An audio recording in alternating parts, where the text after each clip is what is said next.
What's going on, family? It is your favorite kinfolk, Carlos Davis, with another episode of the Network or Die podcast. Now, here's something different with this particular podcast. You'll probably see that the aesthetics are different.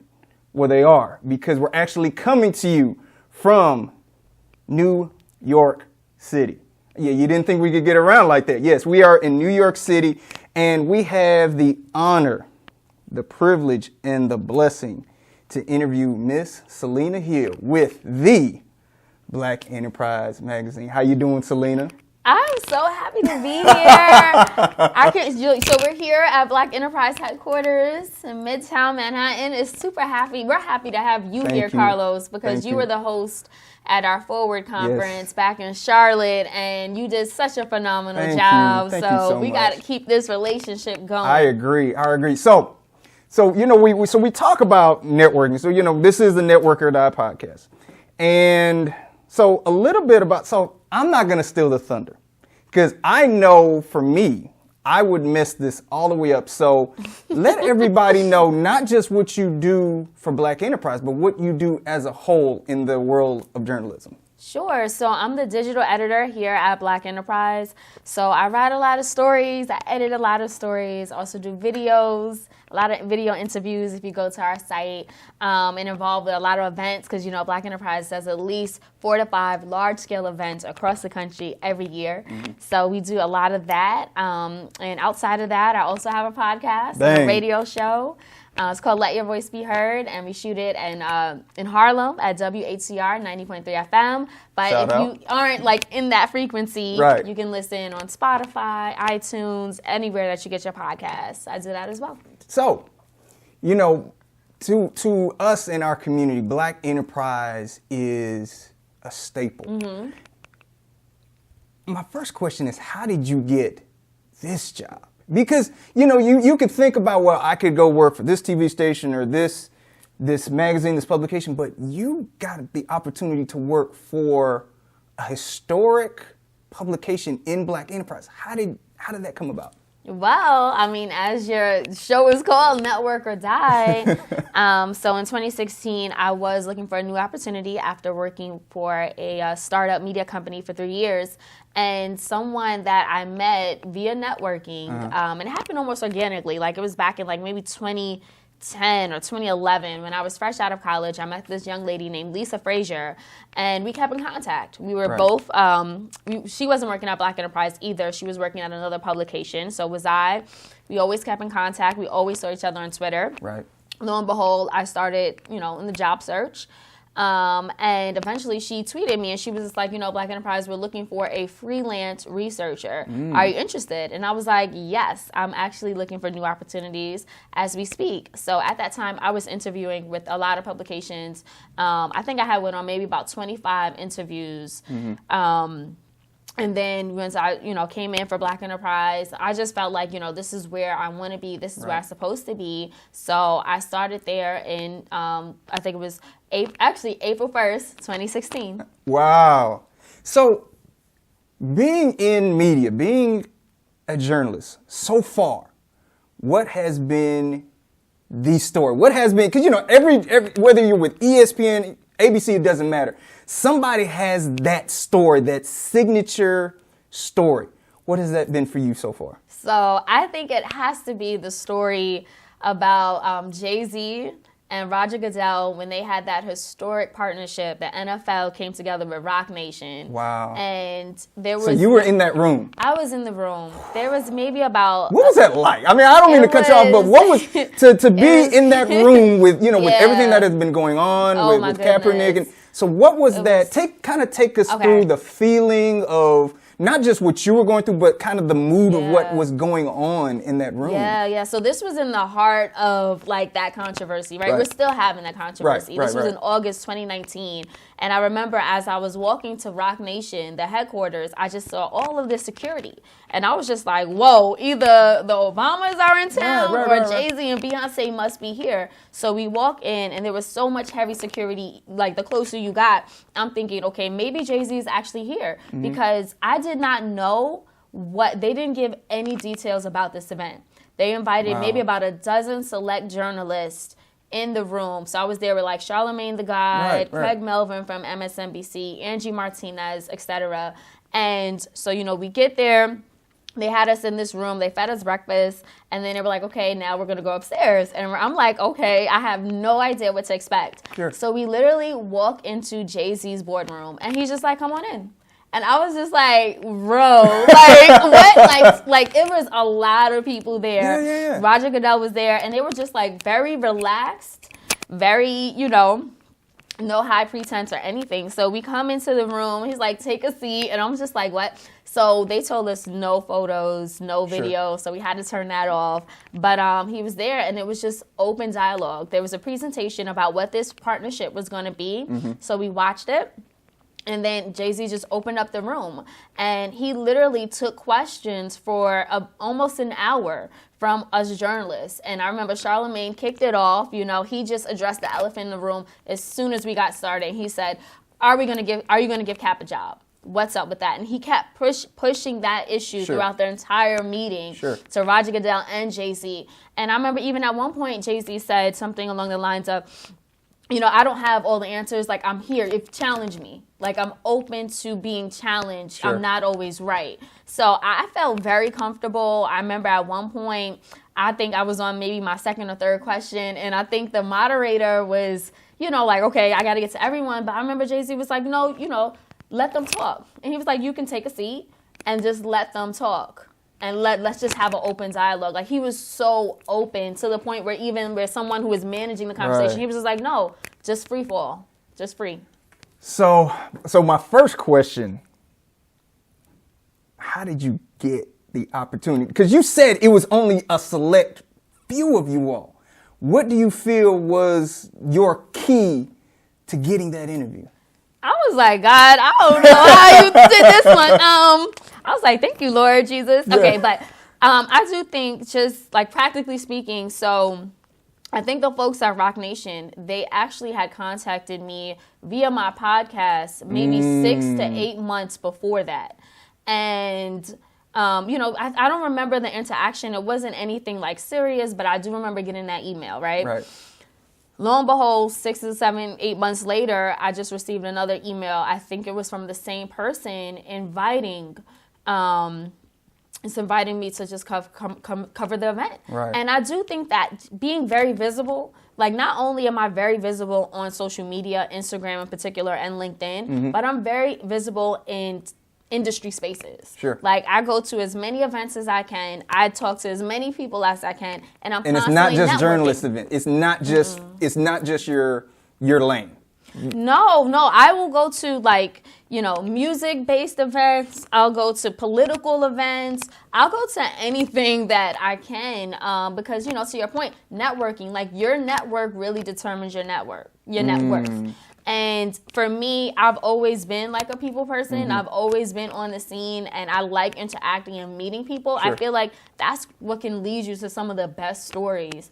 That can lead you to, meeting people that you can make partnerships and deals with. I don't know. I just feel like it's just a really important tool in business. So when you landed that gig, what feeling did you get? Like when it was all said and done, you left the meeting, you're done. What kind of feeling did you have after taking part in such a monumental meeting? Yeah, I was on a high for 3 days. And I will tell you, she was on social media. She was on, and it was amazing. I was just like, what? So then afterward, like Jay-Z shook everyone's hand. He was like, "Great What job." was that like? Yeah, he was so personable. Like he Right. was like, you did a great job with these questions, and I Man. was just like, bro, because I remember the question I asked him. And it was like such a somber moment, and we weren't that far, so I was able to like really, like I'm not gonna say like look into his eyes and make it dramatic, but it was a human interaction. Sure. And I asked him, I said, you've been raising the consciousness of this country for decades. What makes you think that partnering with the NFL is gonna continue your mission? And he, I remember he answered the question, and I followed up, and I was just like, but you see the backlash, you see Right. what's going on. And he really had an honest answer. Wow. So for those folks that have this stigma that as a journalist, you can walk into any door that you want, that like this one, I mean, some maybe think, oh, well, she's a journalist. She could just go into that door. She can go. Tell tell the listeners, the viewers, how important networking has been for your career. Absolutely. So, I mean, it's so funny. I literally received 3 jobs through networking. So I remember back when I was working for Global Grind, when it was under Russell Simmons, I kept seeing the one of the like VPs at the time, Michael Skolnick. I kept seeing him at rallies and events, and I would introduce myself. And I think at one point, you know, it was timing. They were actually looking for someone, and he literally gave me a job. I met him at a rally, a Black Lives Matter rally, and I kept seeing him at these events. Gave me a job. Now, and I also remember when I was fresh out of college, I had an interview at a radio station, and literally the day before my interview, I went to a networking event. It was the New York Press Club, like monthly meeting. Yeah. And while I was there, I met the hiring director, the hiring staff member at that event, and he literally said, "Because you're at this event, I'm going to hire you." Because so obviously, you were just at an event. So if it was raining, if it was, you know, well, I just don't feel like it. Yeah. I feel sick. If you had not have went, the job wouldn't have been yours. I wouldn't have been. I don't know if I would have secured it that way, because he. I hope y'all hearing this. Literally saw and said, you know, seeing you here means a lot. For you to come to this event after work and spend time here at the New York Press Club, that shows that you're really passionate about what you want to do. I tell people, it's about showing up. So let's talk a little bit about Black Enterprise. So I understand 2020, 50-year anniversary. This is such a big year for us because, as you know, Black Enterprise is a legacy brand. We were founded in 1970. In 2020, we will be celebrating 50 years. And throughout those 50 years, what we've been doing is supporting, elevating, and amplifying Black businesses. Right. Not only that, but we've been, you know, preaching about financial literacy before it was trendy, before social media. But we were always about the economic empowerment of Black people. So I know that you all have this big. So next year is just going to be lit because you got. I mean, you're celebrating 50 years. Is there anything you can reveal that's coming next year that we can look forward to? Maybe something, possibly. Maybe. I don't know how much I can reveal, but I know we are working on events. We're already going to have a lot of events. So we're probably going to incorporate our 50th year celebration into our events. Matter of fact, our first event for 2020 is our Women of Power Summit in Las Vegas. Ladies. 15th year. That's going to be huge. Can dudes come? Yes, they can. But it is, I mean, they now, can Now, come, hold on. Now, brothers, let me tell you, whether you're watching or listening, come for the right reasons. Come to network.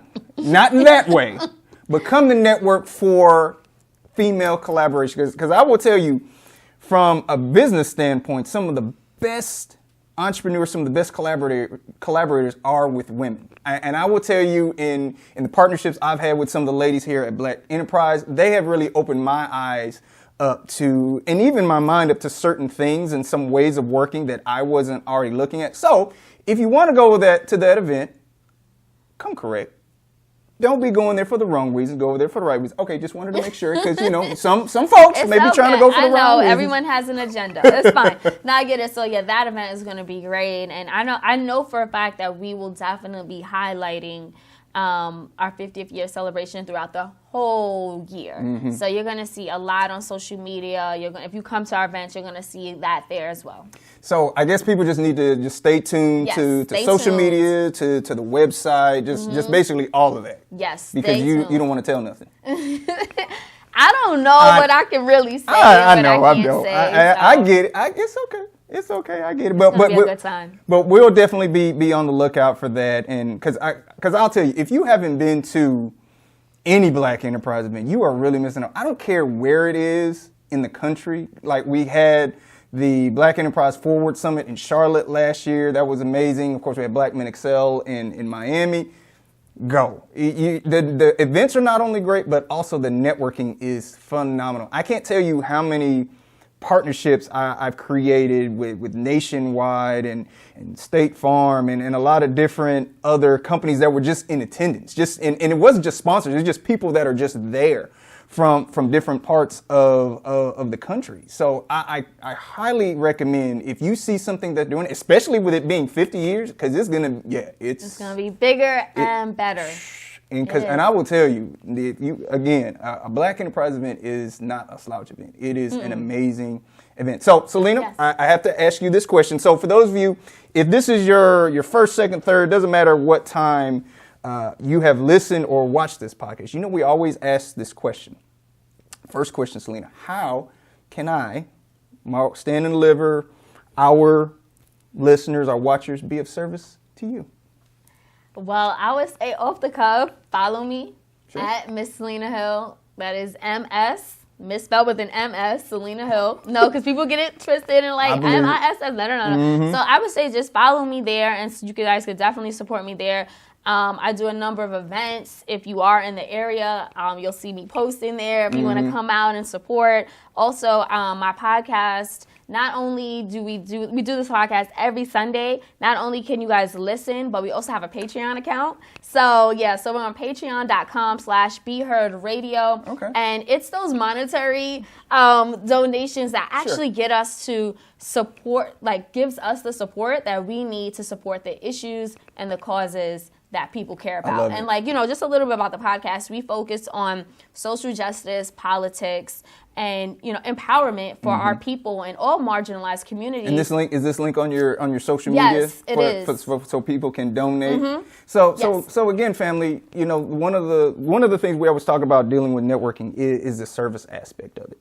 And again, for whatever, and it could be any amount, right? You're not asking for I mean, you can, if you want to give $1 million, if you're led. But just here and there, because one of the things that I want to encourage you guys is, again, looking at what great people like Selena are doing and supporting it, not just in the action as far as watching and listening, but also the monetary when you can, because it is those monetary donations and support that can allow people like Selena to continue to do the great work. So that's going to be my challenge this episode for you guys is to visit her on social media. Again, it's at Miss Selena Hill on Instagram, Twitter also. Yes, Twitter, LinkedIn. Well, LinkedIn is just Selena Hill. Yeah, right. And actually check out what she's doing. I've had the awesome opportunity to check out what she is doing. And not only she is a great journalist, she is doing it for the community, for the benefit of the community. So that's going to be my challenge